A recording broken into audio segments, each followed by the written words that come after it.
So my name is Rachael Chong, and I'm 28. Cool. And what is your story? How are you working to solve today's problems as a social entrepreneur? I started a company called CatchaFire, which is an online marketplace that connects nonprofits and social enterprises to skills-based volunteers. So the problem that we're solving is huge on both sides of the equation, both sides of our marketplace.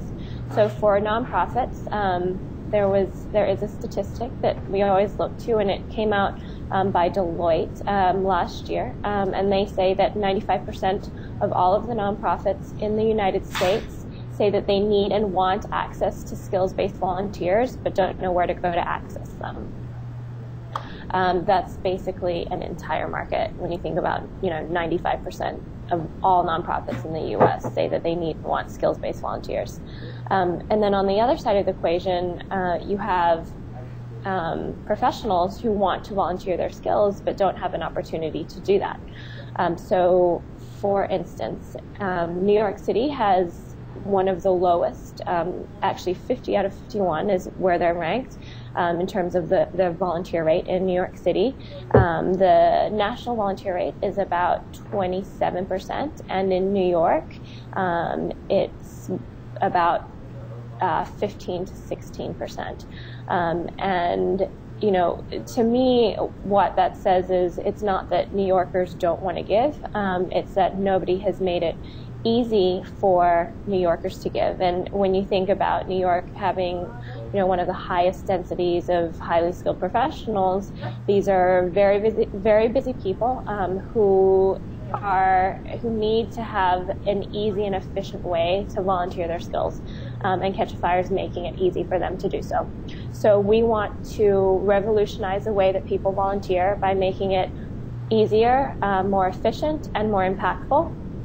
And our approach to volunteer matching is different than everybody else because we very much focus on how do we provide the volunteer with the best experience. We think that if we're able to figure that out, if we're able to unlock the potential of professionals volunteering their skills, then it'll be natural that the nonprofits benefit from professionals giving their skills to them. What are some examples of services professionals can give? Sure. So the way we think about skills-based volunteering in terms of, packaging, really thinking about it as packaging up the opportunities to make it easy for the volunteer and the nonprofit is that every CatchaFire project in our project menu is characterized by three things. One, every project is short-term, so it can be completed in less than 50 hours of flexible volunteer time, and on average only about 30 hours over the course of 3 months. Sometimes the projects take shorter to complete, like a month. Sometimes they take a little longer, but on average 30 hours. They are all discrete, meaning that there's always one deliverable that we make very clear, and that it's individual. So one individual can complete the project. So on this project menu, we have projects in the areas of marketing, social media, finance, strategy, technology, public relations, multimedia, and design. Cool. And we're rolling out new projects continually. Right now we have just under 30 projects on the menu, and every project is predefined and pre-scoped so that the volunteer knows exactly what they're getting themselves into, and the nonprofit knows exactly what to expect. Was there this sounds like an idea? I know you worked in some for-profit companies before. I did. So after college, I went into investment banking, and that was actually a really good experience for me in terms of just learning about business generally. And it was actually there that the seed of thought for CatchaFire was planted. And I say that because, as somebody who has always been very passionate about the social sector, and particularly for me it was poverty alleviation. while I was working at this corporate job, I still wanted to give back. And so I volunteered through the bank, and I did, the typical volunteer work that they provide their employees, which was helping to build a house at Habitat for Humanity and working in the soup kitchen. And I very much believe in non-skills-based volunteering, but I wanted to figure out how to volunteer my skills. I thought that that would be more impactful. I'd be able to utilize these skills that I was just learning, and I wanted to utilize them for good.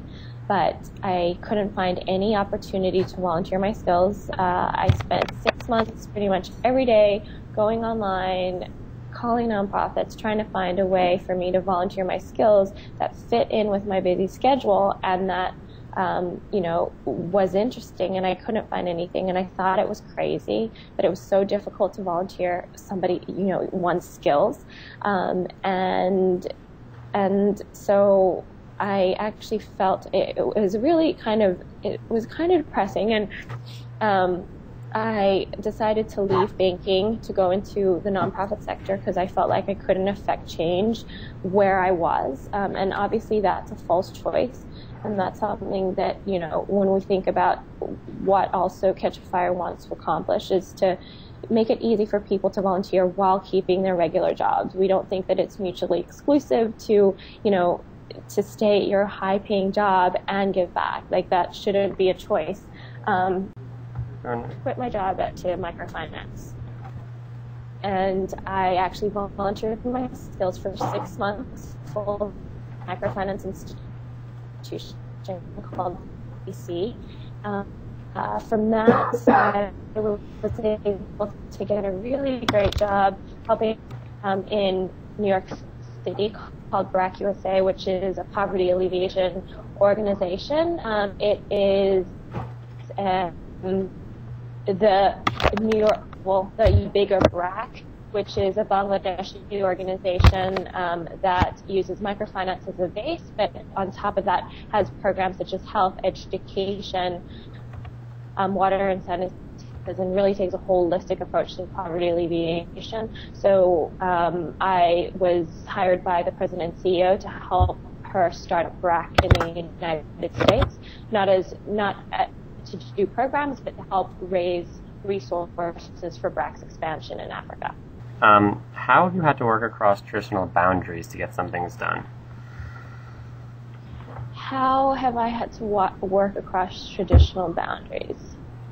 That's an interesting question. And the reason why it's interesting is because, we're essentially creating a new marketplace. So that is the boundary of the unknown, I guess. Yeah. So I think that every entrepreneur is working across, traversing traditional boundaries because they have an idea that has not yet been, or it has not yet been seen by the world and is different in some way and is trying to get that out there. And so by working, in an unknown space, in an unproven space is challenging, but it's also exciting. Cool. I know, depending on whose definition, you're teetering on the edge of youth. But what are some challenges you see facing youth today?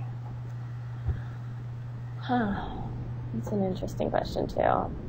I actually am really optimistic about the younger generation.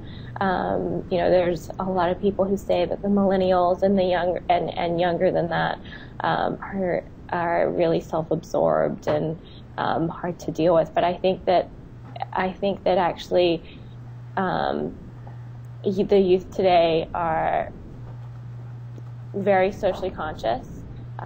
They don't think of the world as black and white. They think that they can, change the world and do everything else that they want to do. And it's not. It's not. They're not constrained by the way things were done in the past, and they're ready to break boundaries. And I think that's really powerful. Cool. If you had to give advice to a young person who was interested in getting involved, whether it be in the political process, in the nonprofit world, in the business world, what advice would you give them? Advice to a young person who wants to be a social entrepreneur. I'll give that piece of advice. I would say, the road to starting your own business it's not a set path. People always ask me, oh, should I go into banking first and then go into nonprofit, or should I go into banking and then start my own business? Should I get a corporate job to learn about that and then go into what I want to do? And I don't think there's one answer. I think that, you take the best opportunity that is in front of you. If you have a vision and the direction that you want to go, just keep your eye on the ball and realize that every experience that you have will be helpful to that. So I didn't know at the time when I was in banking that this is where I'd be. I didn't even know that when I was, helping to start up BRAC USA that this is where I would be. But inevitably, both of those experiences were really critical to me understanding, the problem that we're solving at CatchaFire. So, be resilient and trust yourself and make sure that you always, again, keep your eye on the ball and your vision.